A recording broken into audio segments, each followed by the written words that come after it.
الله والصلاة والسلام على رسول الله وأشهد أن لا إله إلا الله وحده لا شريك له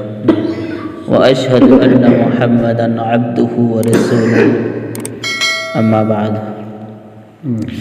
فعن براء بن عازب رضي الله تعالى عنه قال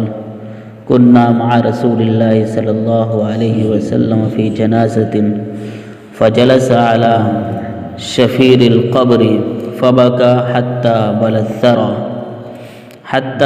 الثرى ثم قال يا إخواني لمثل هذا فأعدوا رواہ ابن ماجہ۔ سیدنا برا بن عازب رضی اللہ تعالیٰ عنہ سے روایت ہے، بیان کرتے ہیں کہ ہم اللہ کے رسول صلی اللہ علیہ وسلم کے ساتھ ایک جنازے میں شریک تھے۔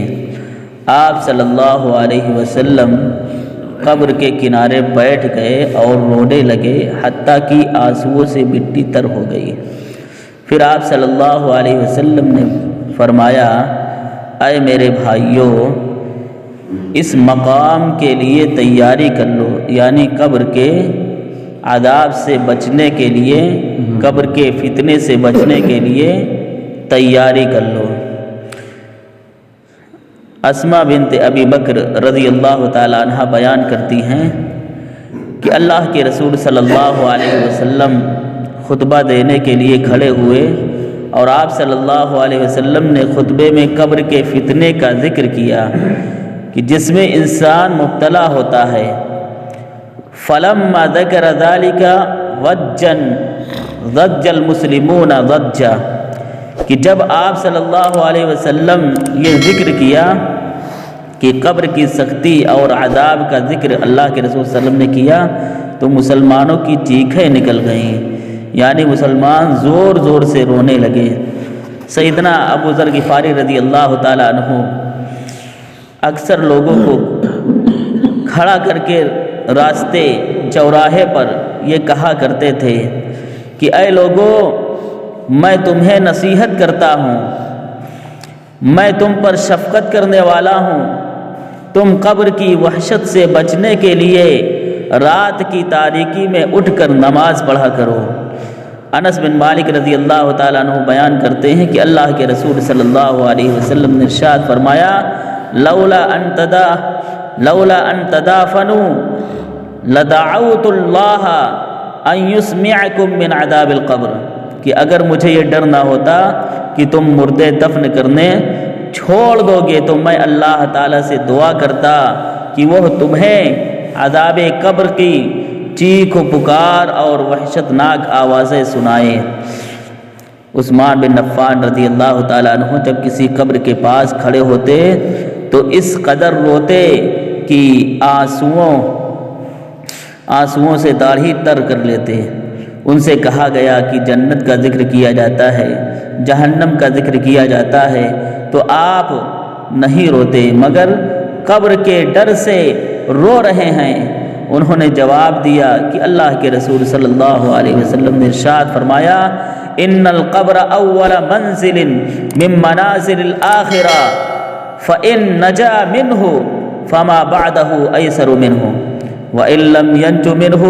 فَمَا بَعْدَهُ أَشَدُّ مِنْهُ، کہ بلا شبہ قبر آخرت کی منزلوں میں سے پہلی منزل ہے۔ اگر کوئی شخص اس میں سے کامیاب ہو گیا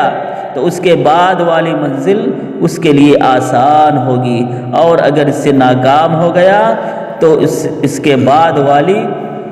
منزل اس سے زیادہ سخت ہوگی۔ مزید فرماتے تھے اللہ کے رسول صلی اللہ علیہ وسلم کہ ما رأیت منظرا قط الا والقبر افظع منہ، کہ میں نے قبر سے زیادہ کبھی کوئی وحشتناک منظر نہیں دیکھا۔ عذاب قبر کا فتنہ بہت سخت ہے، ہمیشہ انسانوں کو اس سے پناہ مانگنی چاہیے، جیسا کہ اللہ کے رسول صلی اللہ علیہ وسلم کا معمول تھا کہ اما عائشہ رضی اللہ تعالیٰ عنہ بیان کرتی ہیں، فما رأيت رسول اللہ صلی اللہ علیہ وسلم بعد صلی صلاة الا تعوذ من عذاب القبر، کہ میں نے کبھی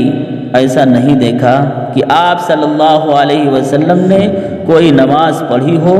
اور اس میں عذاب قبر سے اللہ تعالیٰ کی پناہ نہ مانگی ہو۔ عذاب قبر کا فتنہ بہت سخت ہے، نماز میں بھی اس سے پناہ مانگنے کا حکم دیا گیا، اللہم انی اعوذ بک من عذاب القبر، اور نماز کے بعد بھی اللہم انی اعوذ بک من فتنۃ القبر دعائیں اللہ کے رسول صلی اللہ علیہ وسلم نے سکھلائی ہیں۔ اس لیے قبر آخرت کی منزلوں میں سے پہلی منزل ہے، اگر یہ آسان ہو گئی تو تمام منزلیں آسان ہو جائیں گی۔ اس لیے عذاب قبر کے فتنے سے ہم سب کو پناہ مانگنا چاہیے۔ اے اللہ، جب تک ہم اس دنیا میں جئیں تو اسلام پر ایمان پر ہمیں زندہ رکھ، اور جب ہمارا خاتمہ ہو تو اسلام و ایمان پر خاتمہ ہو۔ اے اللہ، ہم سب کو قبر کے فتنے سے، قبر کے عذاب سے، جہنم کے عذاب سے بچا لے